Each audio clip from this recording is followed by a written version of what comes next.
Nanti kamu ketemu bapak di ruang guru saat jam istirahat. Paham? Paham. Duduk kembali. Ikri, Ya. kira-kira kamu tahu nggak kenapa kamu bapak panggil ke sini? Karena makan saat pelajaran. Karena makan saat jam belajar. Kenapa sih kamu makan di dalam kelas? Bapak mau tanya. Karena belum sarapan, Pak. Karena belum. Sarapan, Pak. Memang manusia itu butuh makan dan minum, tapi di waktu yang tepat. Pak. Bapak tanya lagi, kira-kira tindakan kamu di kelas tadi, makan di dalam kelas itu perbuatan yang benar atau yang salah? Yang salah. Yang Lah. salah. Karena belum sarapan. Semalam kamu memang tidur jam berapa? Jam 9, Pak. Jam 9. Sekiranya agar kamu bisa sarapan terlebih dahulu di rumah, kamu berarti harus apa? Bangun yang lebih pagi. Bangun yang lebih Pagi. pagi.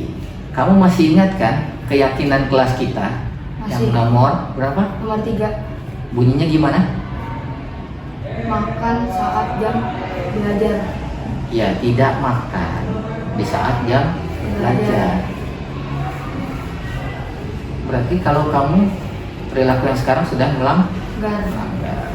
Sekiranya untuk kedepannya, apakah kamu akan melakukan perbuatan yang sama di jam belajar? Tidak, Pak. Tidak ya, yakin ya? Yakin. Mulai kapan kira-kira kamu akan Mulai besok. berhenti?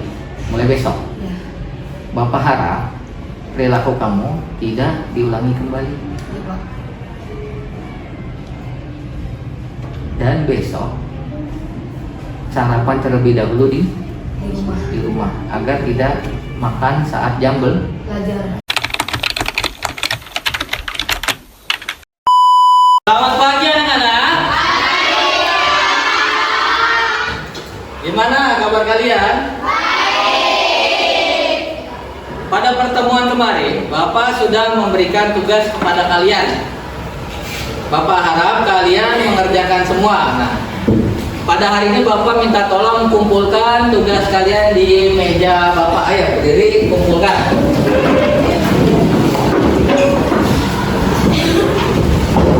Nah, apakah sudah mengumpulkan semua anak-anak? Kira-kira ada yang belum kumpulin ya? Saya maju ke depan.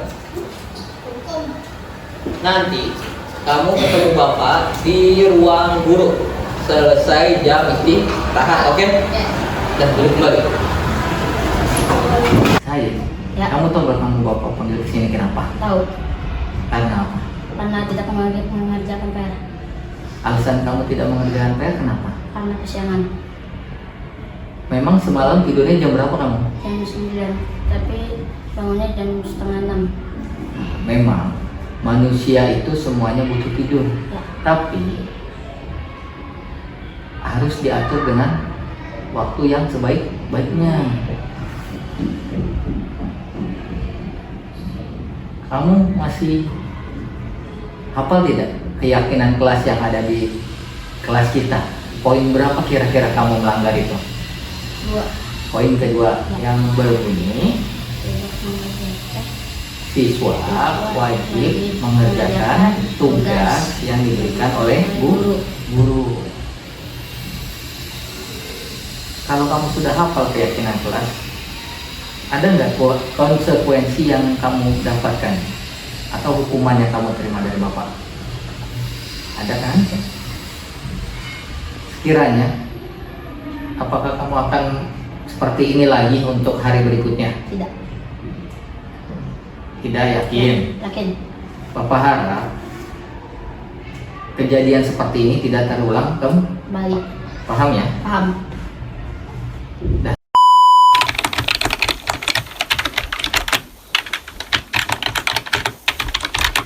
Bismillahirrahmanirrahim. Assalamualaikum warahmatullahi wabarakatuh. Puji syukur kita panjatkan kepada Allah Subhanahu wa taala. Pada hari ini kita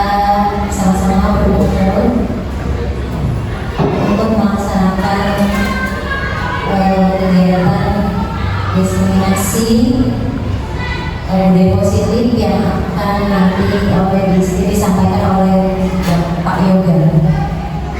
Salawat serta salam marilah kita curahkan agar kepada junjungan kita Nabi besar Muhammad SAW. Semoga kita mendapatkan syafaatnya di yaumil akhir nanti. Amin. Baik Bapak Ibu yang saya hormati,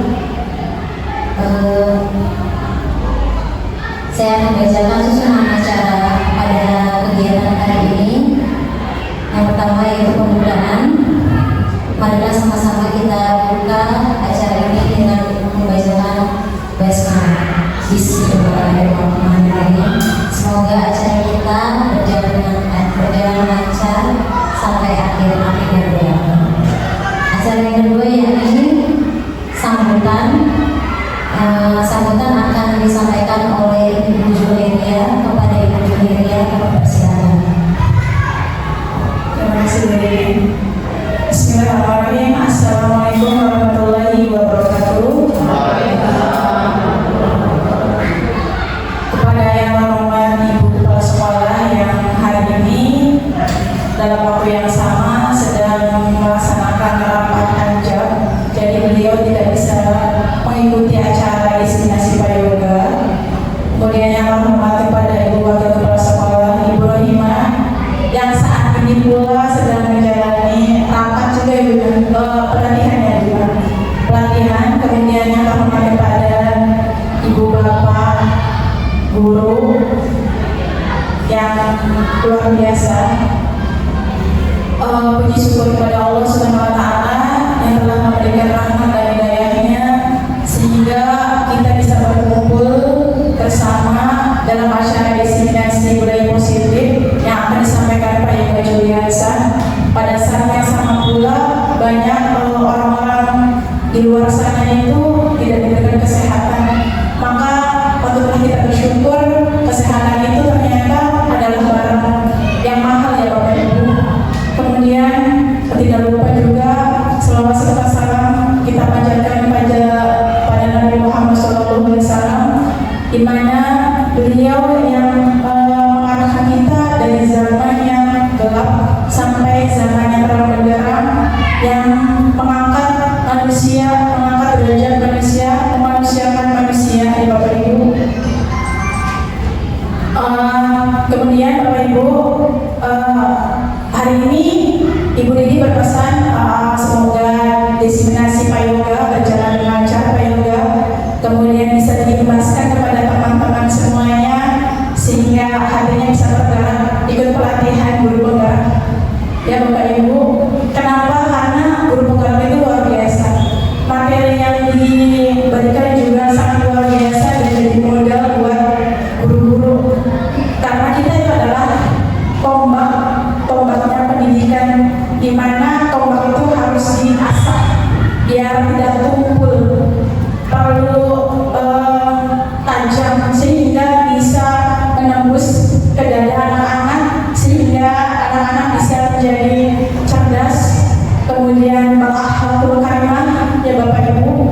Itu mudah-mudahan diseminasi Prayoga ini bisa membuat Bapak Ibu tergerak hatinya, karena prinsip dari guru penggerak itu adalah bergerak dan menggerakkan yang Prayoga, di mana bukan hanya buat diri kita ke banyak lingkup, tapi minimal kita mengubah mindset kita sama pembelajaran kita Bapak Ibu, karena namanya manusia, pendidikan itu adalah sepanjang hayat. Gak sudah selesai S1 jadi guru selesai belajar, tidak, tapi belajar itu sepanjang hayat. Belajar itu dari siapa saja dan di mana saja Bapak Ibu. Mungkin itu saja yang bisa saya sampaikan hari ini. Sukses buat Pak Yoga. Terima kasih Bapak Ibu perhatiannya, kurang lebihnya saya mohon maaf jika ada kesalahan. Wassalamualaikum warahmatullahi wabarakatuh. Waalaikumsalam warahmatullahi wabarakatuh. Terima kasih Ibu Juleria atas sambutannya.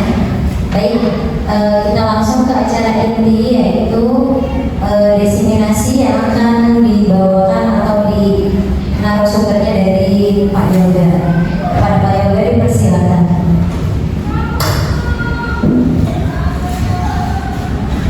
Assalamualaikum warahmatullahi wabarakatuh.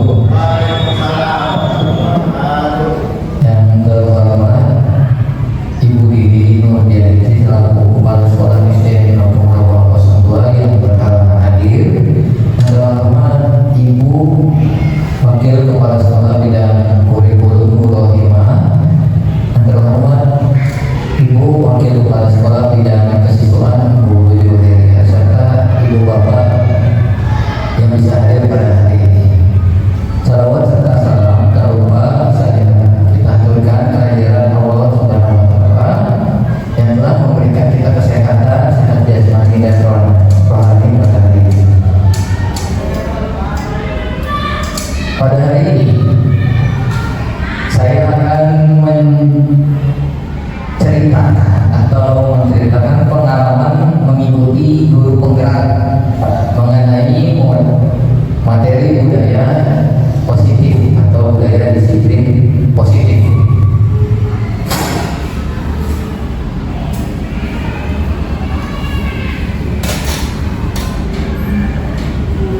Tujuan diseminasi budaya positif pada hari ini yang pertama, teman sejawat atau rekan kerja memahami penerapan budaya positif di sekolah. Yang kedua, menumbuhkan budaya positif dengan membuat kesepakatan kelas di setiap awal tahun pembelajaran.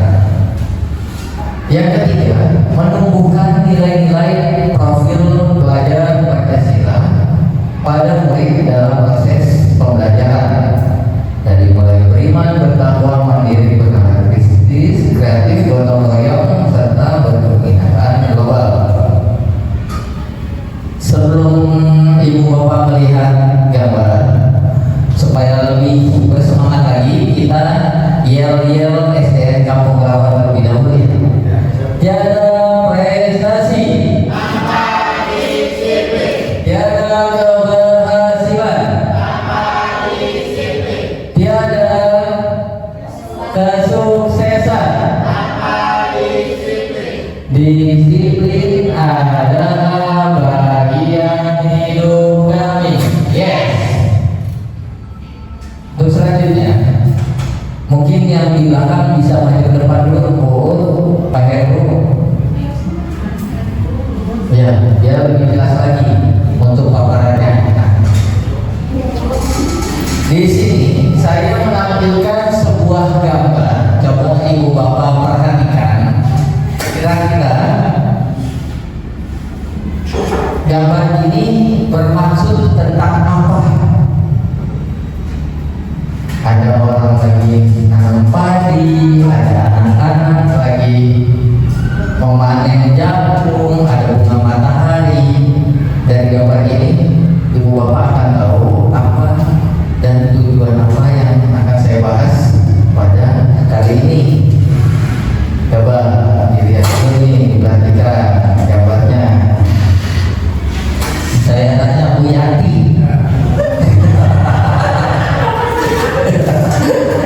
Di sini saya punya gambar. Apa sih maksud dari gambar tersebut? Ayo silakan Bu Yanti. Nah, kalau menurut saya itu gambarnya tentang pertanian, Pak.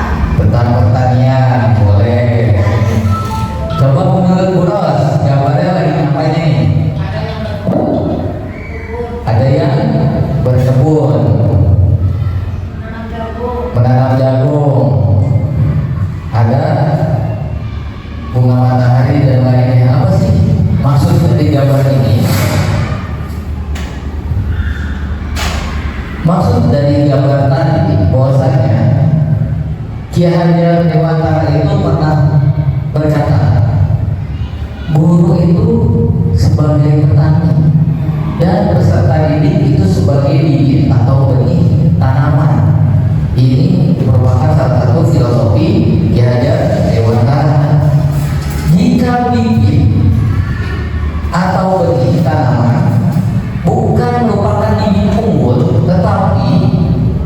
dirawat dengan baik oleh petani, dari mulai diberi pupuk, disiram,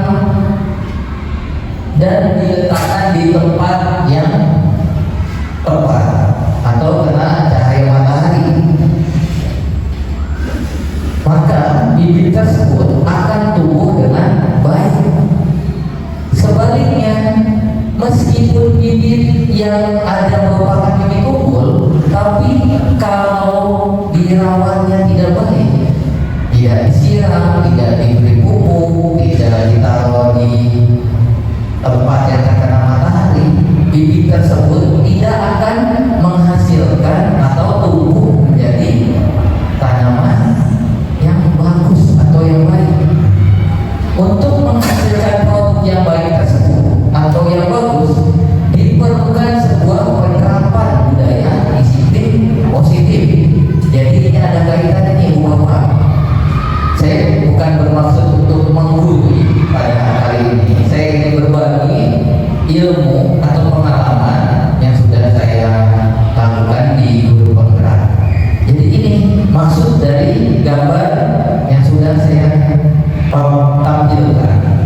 Guru itu dianggap sebagai petani, sedangkan murid sebagai bibit ataupun hasil dari bibit tersebut. Nah, untuk menghasilkan produk yang bagus diperlukan budaya atau penerapan disiplin positif yang baik. Di sini ada selanjutnya budaya sekolah. Apa itu budaya? Mengapa budaya di sekolah itu penting?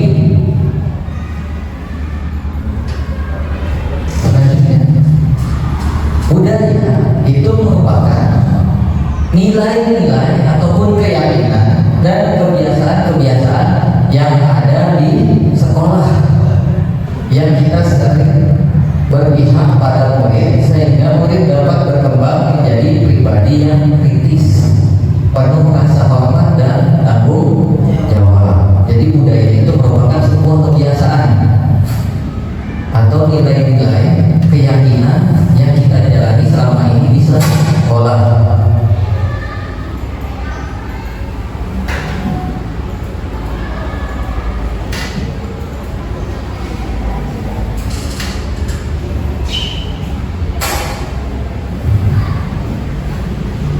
Ini merupakan contoh budaya positif salah satunya yang ada di sekolah kita, dan dimulai saling berbagi atau berkolaborasi satu sama lain, dan dimulai berdiskusi,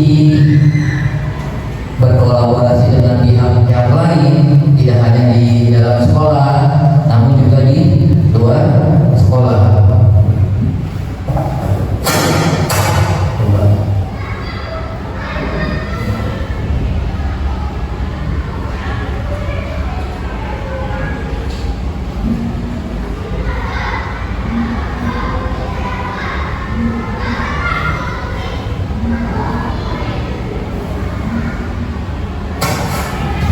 Selanjutnya juga ada lagi gambar-gambarnya dari melakukan sebuah kegiatan pembiasaan. Hari Senin upacara, hari Selasa pembiasaan bahasa Inggris, hari Rabu pramuka. Setiap pagi kita ada namanya gratifasi, sholat duha berjamaah, sampai piket pagi atau piket menjaga nyambut siswa setiap pagi. Itu merupakan contoh budaya positif yang ada di sekolah. Mungkin masih banyak yang lain kegiatan budaya positif sekolah yang tidak bisa saya sebutkan satu persatu.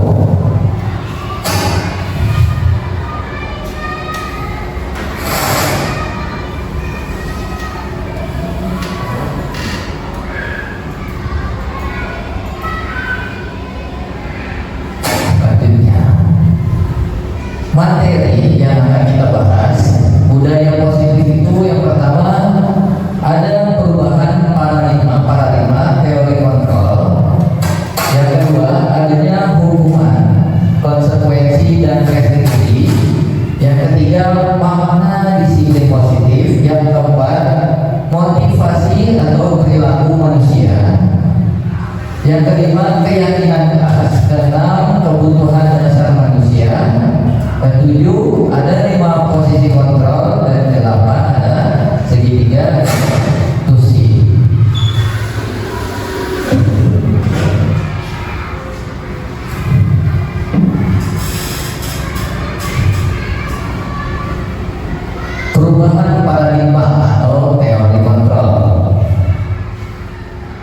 kita sering alami pada hari ini itu yang pertama itu adanya orang dewasa itu memiliki hak untuk memaksa.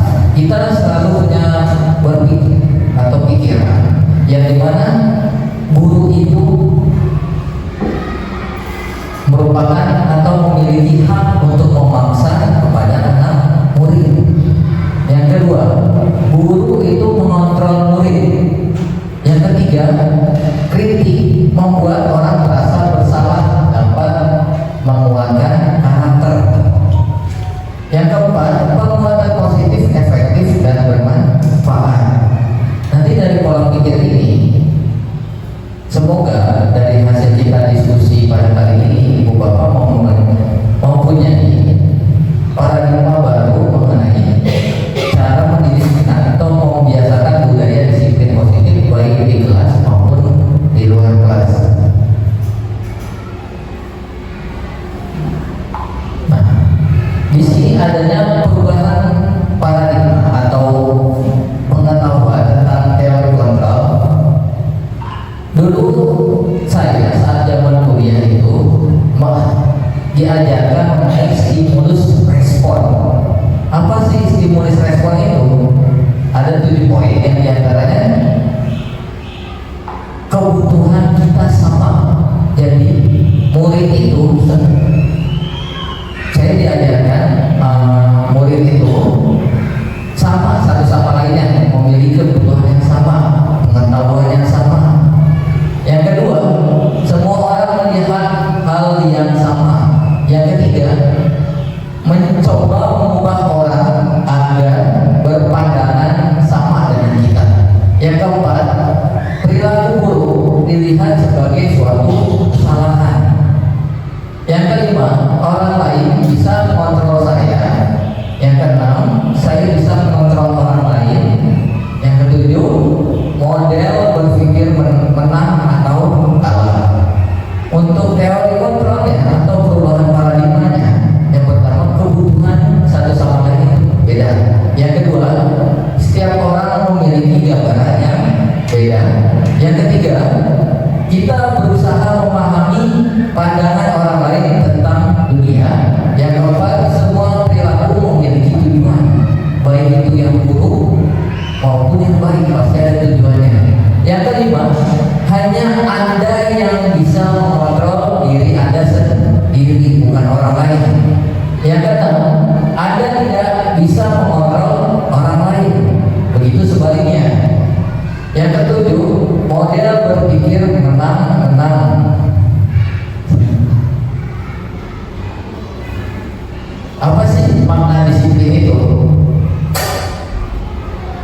Ki Hajar Dewantara ataupun tokoh pendidikan yang di Indonesia pernah berkata bahwa di mana ada kemerdekaan, disitulah harus ada disiplin. Yang kedua,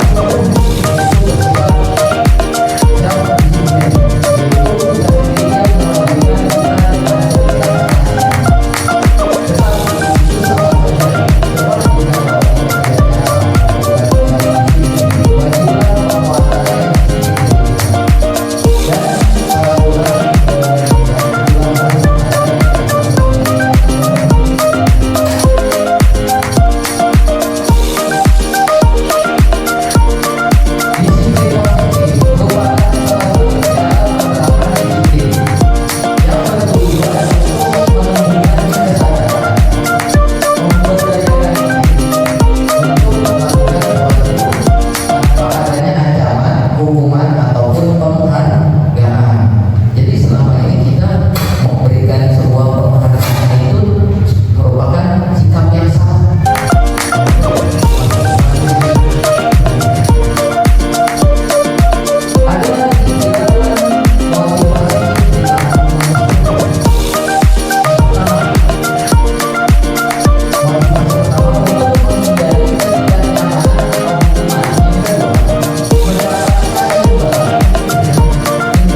itu bukan untuk menebus kesalahan. Restitusi itu mencari kebutuhan dasar dan mendasari tindakan. Selanjutnya, biar lebih paham, kita bermain game. Ibu bapak yang sudah punya HP bisa di scan barcode yang ada di layar. Scan barcode-nya, nanti kita akan bermain game. Ayo, ibu bapak diharap bisa mendengar. Di dalam game ini ada contoh dari hukuman, sanksi ataupun konsekuensi. Bisa dibuka.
Memahami antara hukuman dan konsekuensi. Selanjutnya, nah, selanjutnya ada dihukum oleh penghargaan. Di sini saya dapat materi, ternyata penghargaan itu merupakan sebuah hukuman juga. Dia memiliki pengaruh jangka pendek dan jangka panjangnya. Penghargaan efektif jika menginginkan seseorang melakukan sesuatu yang kita inginkan dalam jangka waktu pendek. Biasanya kalau kita lagi penilaian, kita kan menyusun program pembelajaran dari pembukaan sampai penutup lagi. Kita menyelipkan salah satu reward. Nah, reward ini yang diharapkan untuk pengembangan jangka panjang ya, agar murid lebih disiplin lagi. Reward ini lebih mengarah ke penghargaan, contohnya mendapatkan bintang koleksi dalam kelas, bukan dalam bentuk makanan. Karena makanan ini dia jatuhnya hanya dalam jangka waktu pendek. Siswa itu tidak bersemangat kembali belajar kalau tidak ada namanya hadiah atau makanan tersebut. Yang kedua, jika kita menggunakan penghargaan lagi dan lagi, maka orang tersebut akan bergantung pada penghargaan yang diberikan serta kehilangan motivasi dalam diri. Yang ketiga, jika kita mendapatkan penghargaan untuk melakukan sesuatu yang baik, maka selain kita senantiasa berharap mendapatkan penghargaan tersebut, kita pun menjadi tidak menyadari tindakan baik yang kita lakukan. Jadi hanya berfokus ke hadiah.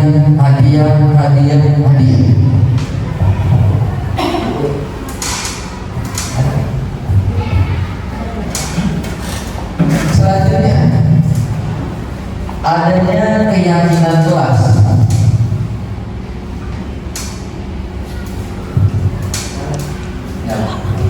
Keyakinan kelas dan kesepakatan kelas itu berbeda. Kesepakatan kelas lebih rinci dan detail. Kesepakatan kelas lebih konkret dan lebih mirip pada aturan. Keyakinan kelas itu lebih bersifat abstrak, berisi nilai-nilai kebajikan yang diyakini secara universal.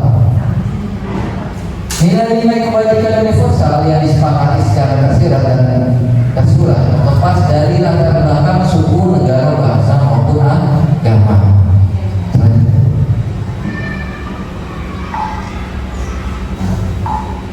Di sini ada contoh, di antaranya kesepakatan kelas. Yang pertama, mendengarkan ketika guru atau teman ketika berbicara. Keyakinan kelasnya menghormati diri sendiri dan orang lain. Yang kedua, tidak menyela pembicaraan. Di sini saling menyayangi. Yang ketiga, mengangkat tangan jika ingin berpendapat. Yang keempat, datang dan pulang tepat waktu, memakai seragam sesuai jadwal, meminta izin jika akan keluar kelas, berdoa sebelum dan sesudah belajar, tidak mengganggu teman yang beribadah, tidak menyontek ketika ulangan, membantu teman yang kesulitan, berkata sopan dan santun. Sedangkan keyakinan kelas hanya menghormati diri sendiri dan orang lain, saling menyayangi, beriman dan bertakwa, disiplin, bertanggung jawab, serta menghargai. Sekiranya kalau di dalam kelas itu lebih mengarah ke kesepakatan kelas atau keyakinan kelas, Pak Her? Lebih mengarah ke kesepakatan kelas. Bagaimana sih cara membuat kesepakatan itu? Kita sepakati ini.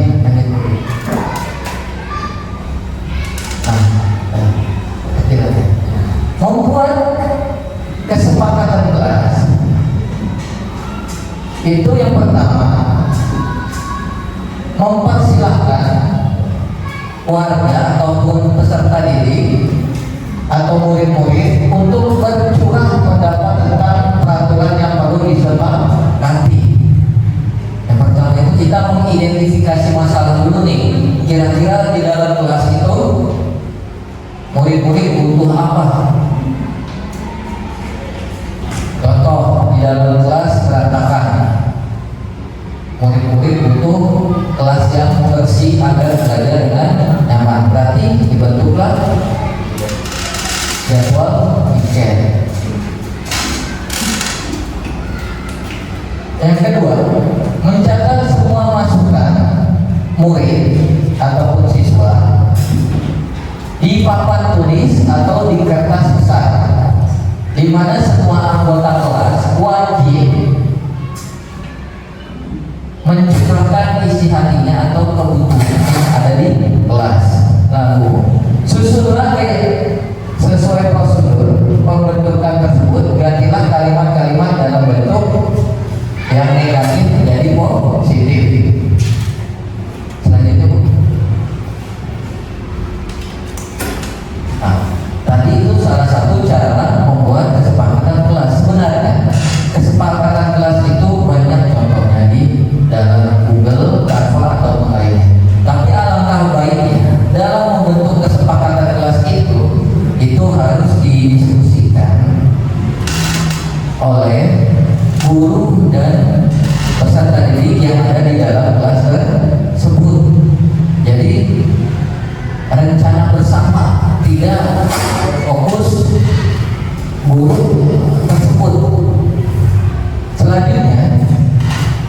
Ada 5 kebutuhan dasar manusia. Yang pertama, manusia itu butuh bertahan hidup. Yang kedua, rasa kasih sayang. Yang ketiga, penguasaan. Nah, bertahan itu bagaimana? Bersifat fisiologis. Misalnya sehat, kesehatan, rumah, dan makanan. Itu cara bertahan hidup. Yang kedua, kasih sayang seperti apa? Kebutuhan dan akan hubungan dan koneksi sosial, memberi dan menerima kasih sayang, dan kebutuhan untuk merasa menjadi bagian dari satu kelompok. Yang ketiga, penguasaan atau pengakuan akan kemampuan. Dianggap berharga, bisa membuat perbedaan, bisa membuat pencapaian kompeten diakui dan dihormati. Masing-masing dari kita, baik murid atau guru, itu memiliki kebutuhan dasar yang berbeda-beda, tidak bisa disamakan. Yang keempat, ada kebutuhan dasar manusia, yaitu kebebasan. Yang kelima, kesenangan. Kebebasan seperti apa? Memiliki pilihan dan mampu mengendalikan arah hidup seseorang. Perlu banyak bergerak, suka mencoba-coba, tidak terpengaruh oleh orang lain, dan senang mencoba hal baru. Kesenangan, mencari kesenangan, bermain dan tertawa. Nah, mari identifikasi masalah berikut. Di sini ada suatu permasalahan. Bimo seorang anak kelas 1. Nih, siapa guru kelas 1 nih? Selalu berlari keluar kelas menuju jalan raya. Tentunya sekolah kita nggak ada jalan raya. Di depan sekolahnya yang ramai dengan kendaraan. Tingkahnya membuat guru, yaitu Bu Ani, kita kasih contohnya, bingung dan sering kali lari mengejarnya. Ada beberapa kemungkinan jawaban yang diberikan Bimo. Identifikasi kebutuhan yang ingin dipenuhi oleh Bimo. Jika respon Bimo seperti ini, kira-kira apa nih? Misalkan contoh, Bimo, kamu kenapa sih belajar terus? Dia jawab, aku bosan belajar mewarnai terus di dalam kelas. Aku senang main kejar-kejaran dengan ibu guru, seru. Ibu kejar aku karena ibu guru sayang aku. Aku hebat kan, bisa bikin ibu guru kejar aku. Kira-kira dari kebutuhan dasar manusia ini, atau si Bimo ini butuh apa? Yang pertama ini, aku bosan belajar mewarnai terus. Dia butuh kebebasan. Yang kedua, aku senang main kejar-kejaran. Dia butuh perhatian, kasih sayang, kebebasan. Ibu kejar aku karena ibu guru sayang aku. Rasa kasih sayang. Aku hebat kan, bisa bikin ibu guru kejar aku. Butuh perhatian atau coba sebaliknya Bu. Nah, atau kesenangan dan kebebasan. Jadi kembali lagi Bu, dari identifikasi. Masalah ini sering kita lihat baik dalam proses pembelajaran ataupun jam istirahat. Masing-masing anak beda. Ada yang minta diperiksa, ada yang minta dielus, ada yang minta diperhatianin, ada yang ingin diberi kebebasan dan lainnya. Itu identifikasi kebutuhan dasar manusia. Selanjutnya ada yang dinamakan 5 posisi kontrol. Ada yang disebut guru penghukum, ada yang disebut guru pembuat rasa bersalah, ada guru di posisi kontrol sebagai teman ada sebagai pemantau dan manajer. Selanjutnya Bu. Di sini ada contoh guru di posisi kontrol penghukum. Bisa Ibu Bapak perhatikan.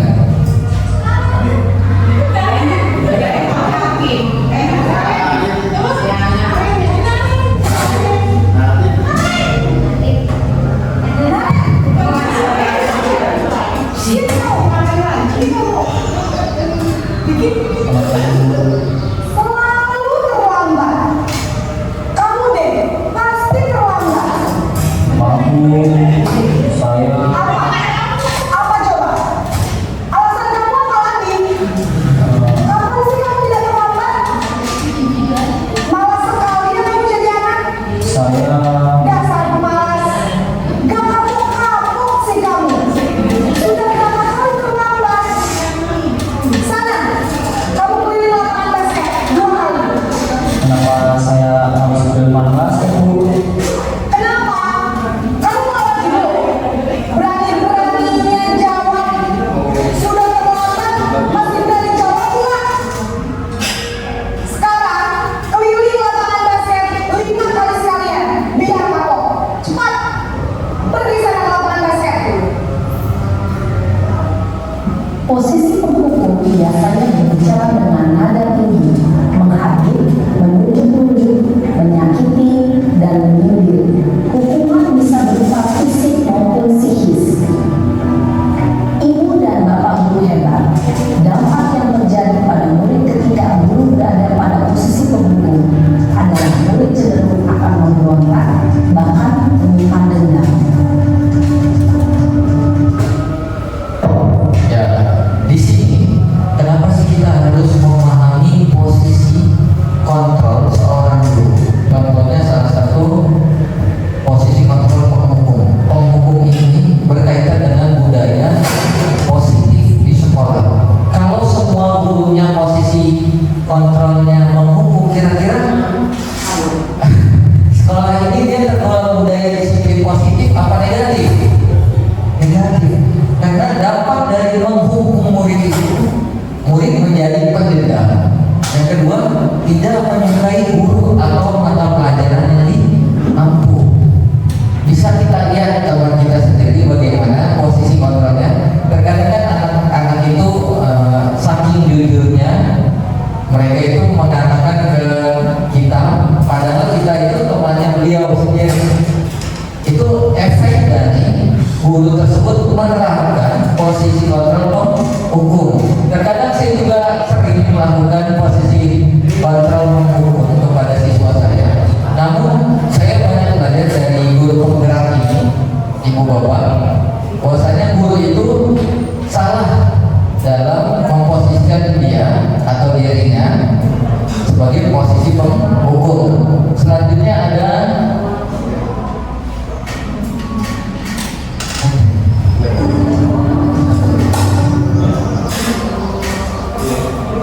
karena hanya kita berhenti dulu Pak.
matiin dulu nggak?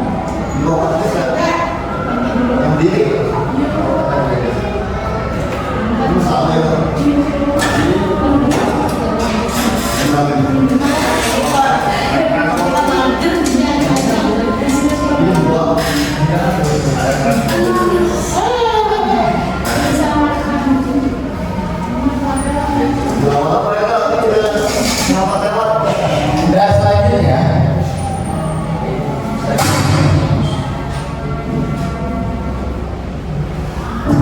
ada posisi kontrol membuat merasa bersalah.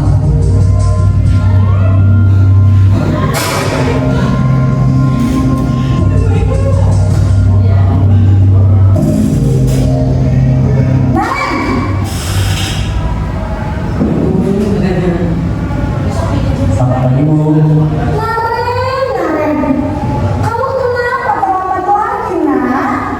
Ya Tuhan, Naren, kamu senang ya bikin ibu susah ya? Kalau kamu terlambat lagi, nanti ibu yang ditegur bapak kepala sekolah, nak. Disangka ibu tidak bisa membina kamu. Duh, gimana ini? Maaf Bu. Duh, Gusti Naren, kamu suka ya kalau ibu tegur bapak kepala sekolah? Terus, sekarang ibu harus tulis apa yang ibu absen? Ini kamu sudah sering terlambat loh. Ibu harus apa coba? Maaf Bu. Maaf sekali. Ya sudah, lain kali jangan bikin ibu susah lagi ya nak ya. Ibu tidak akan apa-apa lagi kalau kamu begini terus. Bisa jantungan kalau ibu ditegur bapak kepala sekolah. Sana cepat ke kelas. Maaf ya Bu. Maaf sekali. Posisi membuat rasa bersalah berbicara dengan nada tenang, cenderung lembut, namun kata-kata yang diutarakan membuat murid merasa menjadi orang yang gagal, memandang buruk dirinya sendiri, merasa tidak berharga, dan tidak sanggup menghargai orang lain. Ketika guru mengambil posisi pembuat rasa bersalah, murid akan menganggap dirinya yang bersalah dan ia akan menyimpan emosi negatif tersebut di dalam dirinya. Nah, selanjutnya ada guru di posisi pembuat rasa bersalah. Memang cara berbicaranya itu lembut, halus, menganggap murid sebagai teman. Tapi pada intinya guru ini menitik beratkan murid pada kesalahannya tersebut. Terkadang kita terbiasa di dalam kelas membuat murid merasa bersalah. Contoh kalimat yang biasa saya katakan, ya Allah, kamu gimana sih telat mulu? Bapak kurang baik apa coba sama kamu? Kamu telat, Bapak boleh masuk ke dalam kelas. Itu merupakan contoh kebiasaan guru membuat rasa bersalah. Selanjutnya ada guru sebagai teman.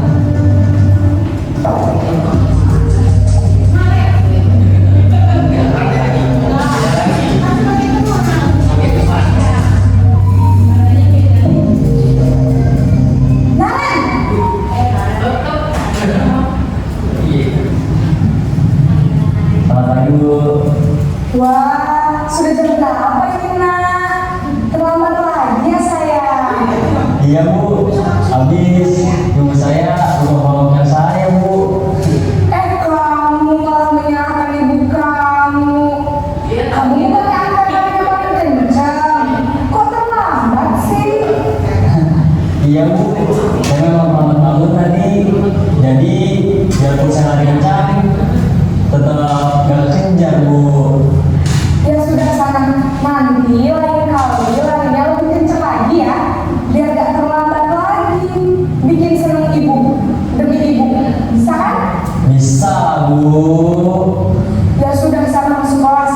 Ibu beresin urusan absen kamu. Kamu ini ada saja. Dalam posisi teman, guru berbicara dengan nada suara ramah, akrab, cenderung bersenda gurau untuk menjaga suasana tetap santai. Murid akan merasa senang, aman, dan akrab dengan guru. Identitas yang tercipta adalah identitas sukses atau berhasil. Namun, perlu diingat, karena ini masih berupa eksternal, maka ada faktor ketergantungan dan murid kepada orang tertentu. Di sini, guru absennya, sebelum waktu, murid bisa bergerak kembali, namun hanya kepada orang-orang tertentu saja. Di posisi guru sebagai guru, itu dampaknya murid akan bergantung kepada satu orang. Murid tidak mandiri dan tidak berpikir untuk diri sendiri.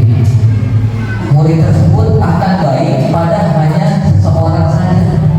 Apabila bertemu dengan guru yang berbeda dari guru sebelumnya yang menganggapnya teman, itu akan lebih cuek, tidak perhatian. Itu dampak dari guru menganggap murid sebagai teman. Biasanya perilaku seperti ini itu diterapkan oleh guru-guru kelas rendah biasanya daripada kelas tinggi.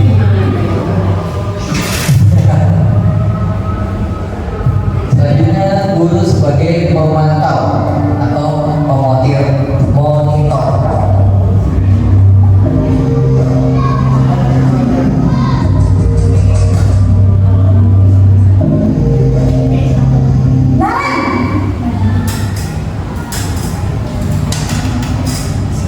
Selamat pagi Bu. Naren, apa peraturan sekolah kita tentang jam berapa kita harus masuk sekolah, Nak? Kita harus di sekolah jam 7 Bu. Iya betul, sekarang sudah jam 7.20. Naren sudah tahu konsekuensinya jika terlambat hadir. Paham Bu, saya harus tinggal kelas pas jam istirahat selama 20 menit. Iya benar, konsekuensinya demikian. Jadi nanti jam 9.30 pas istirahat, kamu harus tinggal di kelas, kerjakan tugas tambahan untuk ketertinggalan kamu, ya? Baik Bu. Posisi pemantau mengandalkan penghitungan atau data untuk mengontrol murid. Guru mengarah murid berdasarkan peraturan dan konsekuensi. Seorang pemantau menunjukkan bahasa tubuh dan ekspresi wajah yang datar dan cenderung formal. Di posisi guru sebagai pemantau, di mana itu guru biasanya akan menghitung atau konsekuensi dan hadiah tanpa memahami sepenuhnya nilai kebajikan yang dituju. Dari contoh video itu terlihat terlambat 20 menit, berarti ikut pembelajaran tambahan selama 20 menit, terpotong jam istirahatnya. Seorang pemantau menunjukkan bahasa tubuh dan ekspresi wajah yang datar dan cenderung normal. Selanjutnya ada guru sebagai posisi manajer.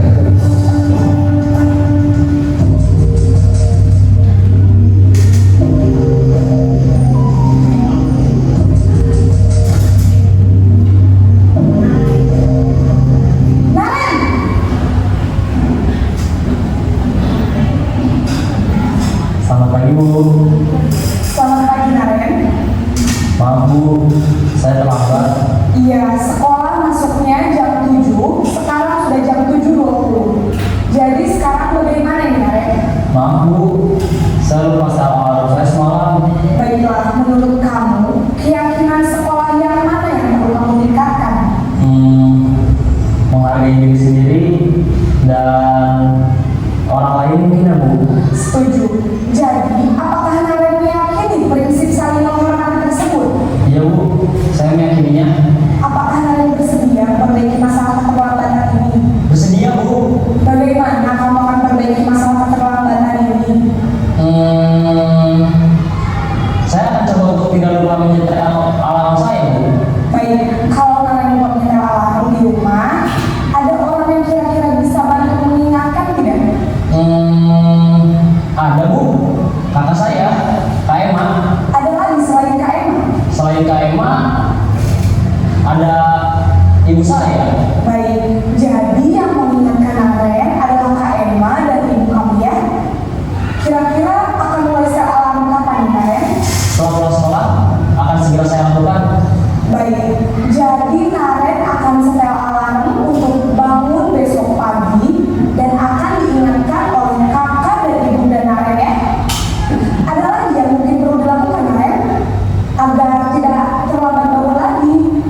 Posisi manajer adalah posisi kontrol yang disarankan untuk membimbing murid memiliki sikap disiplin yang positif, yaitu murid yang mandiri, bertanggung jawab, dan dapat memecahkan masalah.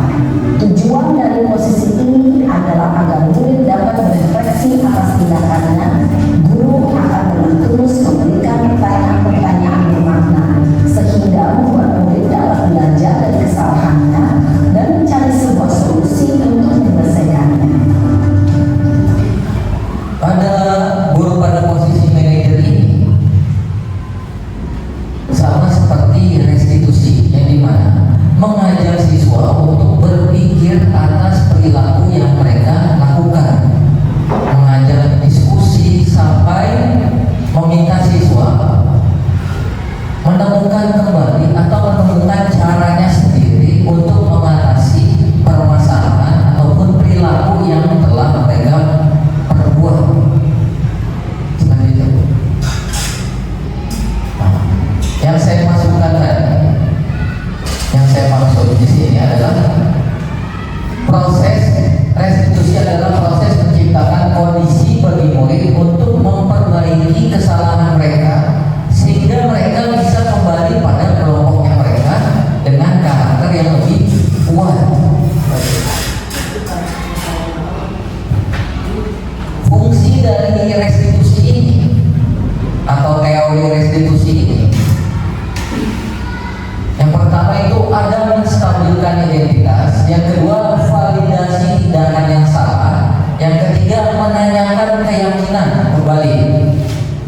Selanjutnya, berikut ada contoh penerapan guru terhadap muridnya apabila murid tersebut memiliki perilaku yang salah. Ibu bapak, silakan disimak di perusahaan ini.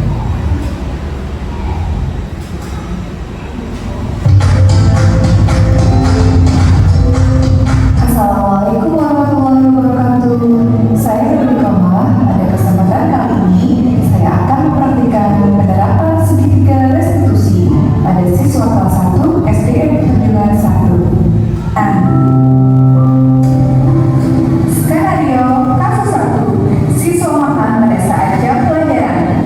Di sini ada siswa makan Pada saat jam pelajaran berlangsung, ada seorang siswa yang terlihat makan sambil sembunyi. Sebagai seorang guru, saya harus menyelesaikan masalah tersebut dengan baik menggunakan penerapan segitiga restitusi.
identitas, yang kedua adalah memvalidasi kesalahan atau menanyakan kesalahan yang sudah diperbuat, yang ketiga menanyakan keyakinan kelas kembali. Di sini kasus pertama ada siswa yang makan di kelas lalu dipanggil oleh gurunya ke kantor. Jadi setiap siswa itu apabila ada kesalahan, jangan semata-mata kita langsung menegurnya di depan teman-temannya, karena itu akan berdampak negatif ke siswa tersebut, menjadi tidak lebih percaya diri kembali dan lainnya, malu. Yang pertama di sini ada menstabilkan identitas. Guru tersebut menanyakan kepada muridnya, apa yang sudah kamu lakukan di kelas? Makan di kelas, kata muridnya. Tapi guru ini tidak seolah-olah atau langsung menyalahkan kenapa kamu makan di kelas, nggak jam istirahat aja. Dia menstabilkan yang pembuat masalah dulu, karena kemudian gini dengan berbicara, kita sesama manusia itu pasti butuh makan, menstabilkan yang membuat rasa bersalah terlebih dahulu. Setelah menstabilkan diri, membuat rasa bermasalah tersebut, lalu menanyakan validasi yang salah atau tindakan yang salah. Kenapa kamu makan di kelas? Lapar bu, belum sarapan. Alasannya apa? Ditanya. Guru dan murid ini lebih berdiskusi, tidak langsung semata-mata mengumumnya. Yang ketiga, menanyakan kembali peraturan ataupun keyakinan yang sudah dibuat di dalam kelas, bahwasanya tidak boleh makan saat jam pelajaran. Tindakan apa yang selanjutnya harus diperbaiki? Tidak makan kembali, sarapan terlebih dahulu di dalam sebelum belajar. Itu kasus pertama. Begitu juga kasus yang lainnya. Kasus-kasus di sekolah kita itu memang banyak. Alangkah baiknya kita menerapkan ataupun memahami cara seperti ini loh, cara menegur siswa yang baik dan benar untuk kedepannya, atau untuk membentuk sekolah dengan budaya disiplin positif, dari menstabilkan identitas, memvalidasi atau menanyakan tindakan yang salah tersebut, tidak dengan ramai-ramai. Kecuali kasus yang dialami siswa itu lebih dari satu orang, ibu bapak guru bisa memanggilnya lebih dari satu orang tersebut, tidak melibatkan siswa yang tidak bersalah, atau menanyakan diri, apakah perbuatan seperti ini benar atau salah anak-anak? Tidak seperti itu, karena perilaku seperti itu lebih ke arah perundungan atau pembulian. Itu manfaat. Jadi kenapa restitusi itu penting? Yang pertama, rasa bersalah itu menguras energi. Yang kedua, ketika kita merasa bersalah, kita mengalami identitas kegagalan. Yang ketiga, perasaan bersalah membuat kita terpantau pada masa lalu, di mana kita sudah tidak bisa berbuat apa-apa lagi. Mungkin untuk diseminasi atau berbagi budaya disiplin positif itu saja, kurang lebihnya dari saya mohon maaf. Wassalamualaikum warahmatullahi wabarakatuh. Waalaikumsalam warahmatullahi wabarakatuh. Wah, luar biasa ya materi diseminasi hari ini, yaitu tentang budaya disiplin positif yang sudah disampaikan oleh Pak Yoga. Baik Bapak Ibu guru, terima kasih atas kehadiran